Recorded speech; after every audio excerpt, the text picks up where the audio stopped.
The market for compact crossovers hasn't been this competitive or this crowded in the 2 decades the cars have been on the road.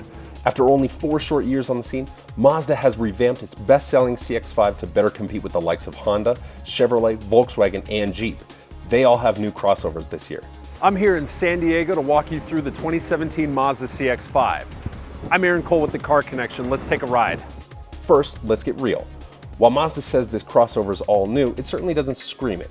That's because this year's CX-5 is sized nearly the same as the outgoing version, which was on sale from 2013 to 2016.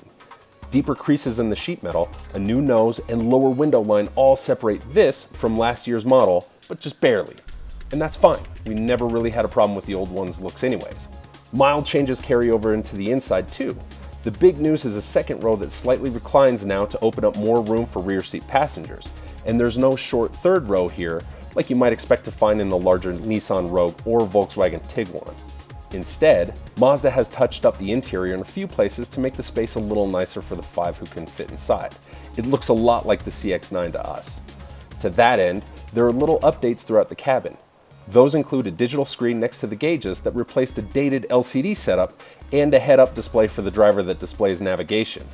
Those are kind of minor updates, but like George Carlin said, we won't sweat the petty stuff and we won't pet the sweaty stuff. The biggest changes are probably underneath the hood. Only one engine carries over from last year, a 2.5-liter inline-4, but a newly available turbo diesel gets us to sit up and pay attention. When it goes on sale later this year, the diesel should help the CX-5 achieve highway fuel economy figures in the mid to upper 30s. Mazda hasn't told us what to expect from final EPA figures, but we'll know more later when it goes on sale.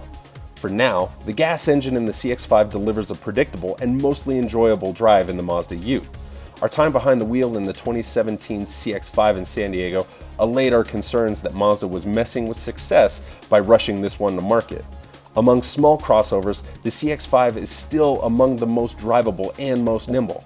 It may not have the same polish as the new Honda CR-V in terms of interior refinement and tech, and it may not have the off-road chops of the Jeep Cherokee, but the Mazda formula of sharp handling and just enough power remains here.